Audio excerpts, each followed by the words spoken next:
this is like one of the best tips I could possibly give you, okay? Like, this is insane. Yo, what's up, guys? In today's video, I'm gonna be telling you reasons why you can't rank up as a Doomfist player. Now, this is coming from a top 500 Doomfist that was top 500 last season. One of the youngest, 15 years old, all that stuff. So take this advice and learn from it. It helped my friend reach from Diamond to Masters in like 2 weeks. So, yeah, take this advice, and let's get into the video. Alright, so the first reason why you can't rank up is probably because of your mechanical ceiling. Doomfist is like literally one of the hardest people to master in the game. There's some other characters, but we're focused on Doomfist today. So basically, you have to learn combos and like ability chain and all that stuff. Muscle memory, that it helps a lot. So basically, number one thing that I'm saying to do, combos. Combos can help you a lot. So you can either slam in and punch, which is the most risky because you can take a lot of damage when you just slam in. I would suggest either slamming from an unexpected place or something like that. You could punch and then slam.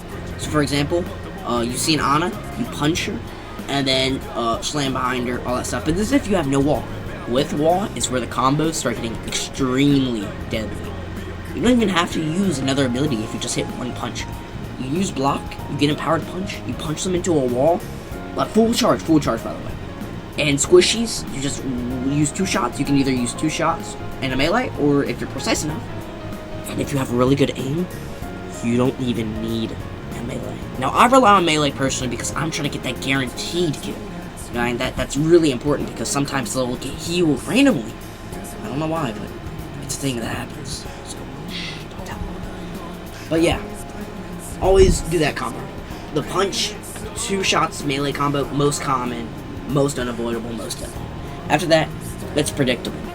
So, a lot of Doomfist players in lower rankings, what they like to do, they like to literally just do the same thing over and over again. That's the definition of insanity. But, you just swap it up. Just literally, even if you have 2 things, just swap it out sometimes, man. Because, just because you die at the backline, they're gonna start learning. You know, enemies also have brains too. They're gonna start learning, and they're gonna be like, well, if I just sleep him, what can he do? And if you keep on doing that, they're just gonna be like, we just win the game. So maybe play with your team for a minute, and this will tie in later on in this video.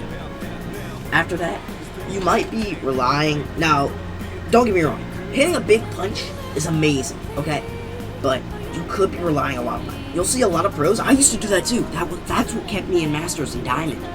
That kept me there for a long time. Because I would rely so much on powered punch. I'd be like, I have powered punch, and I'd save it forever. But it's okay to use powered punch. I learned this from watching other people. It's okay to just use it to get out. Your life is more valuable than an ability. Because you can just get it back with another block. Right? I'm not sure why it took me so long to figure this out. Or like, it took me so long to figure this out. But it's okay to waste an ability sometimes. Now, you also need good cooldown.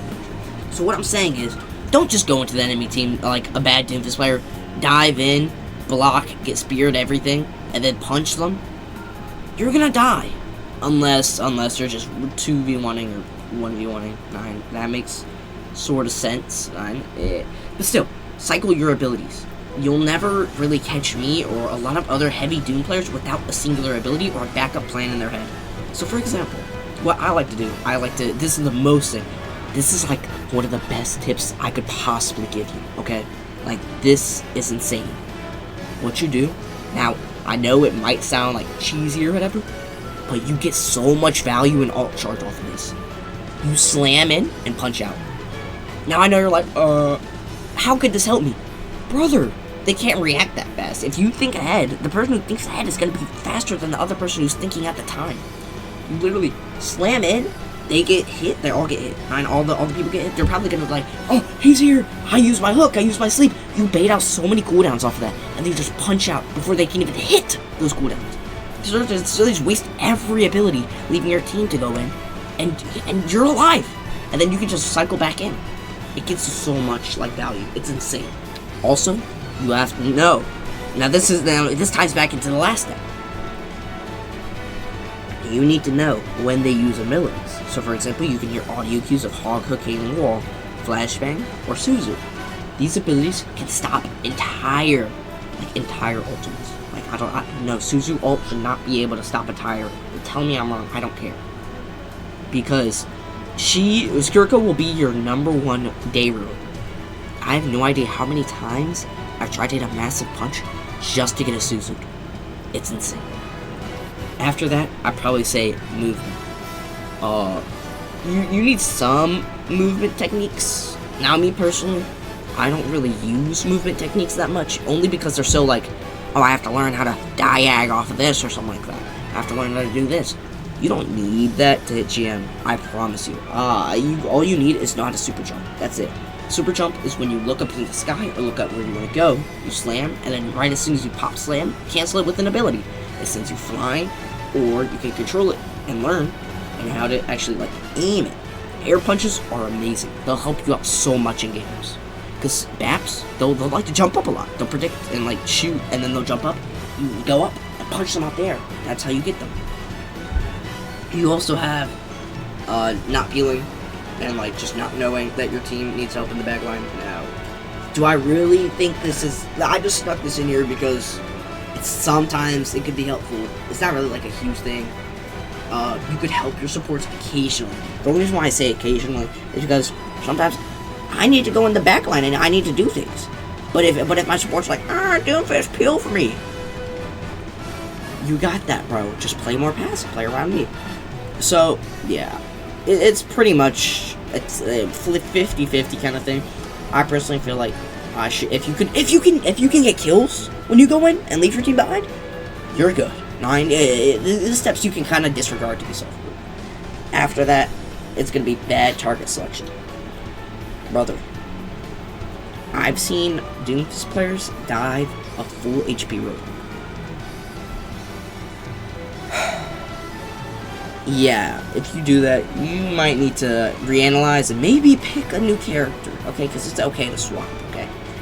But if you see like a full HP hog, avoid him, okay? Avoid him at all costs. You don't dive tanks, you dive supports and squishies.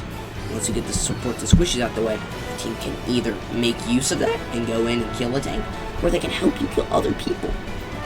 After that, you have team coordination. Team coordination is kind of overrated, in my opinion. The only reason why I say this is because I feel like if you're like always coordinating and stuff, what's the day where you have no one on mic? What are you gonna do then? Right? There's not much you can do. Besides, what if you're sick? What if you can't speak? Think about it. If you can't do any of that stuff, how are you gonna rank up? So this is another one of those steps that I feel like is sort of overrated, in my opinion.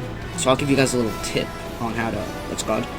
You don't need team coordination. What you want to do, you want to literally ping. Pinging is the next comment. Tell me I'm like, this is true. This is all true. You literally ping a low HP person, or my teammate pings a low HP person, I dive them, they die. It's easy. So simple. It doesn't require you to be like, 101. You don't need to do any of that. Just ping the person. And finally, tilting and mentor. Now, I'm not saying that like playing while angry is bad, because I've done that so many times and won a bunch because I'm angry and I'm playing like however I want to play. It's 50-50. But I'm basically saying is that you just really have a backup plan. That's really it. Just have a backup plan. How are you gonna get out? How are you gonna get in? How are you gonna get killed? If you master all of these steps, you will become a Masters or High Diamond Doomfist player. Or maybe GM or top 500 with me. If you like this video, like and subscribe, comment, all that stuff. Tell me some feedback, because I like to hear your comments and like how you guys think. But yeah, I hope to see you guys up in the top 500 ranks with me. See you till then. Keep on spinning my tornadoes.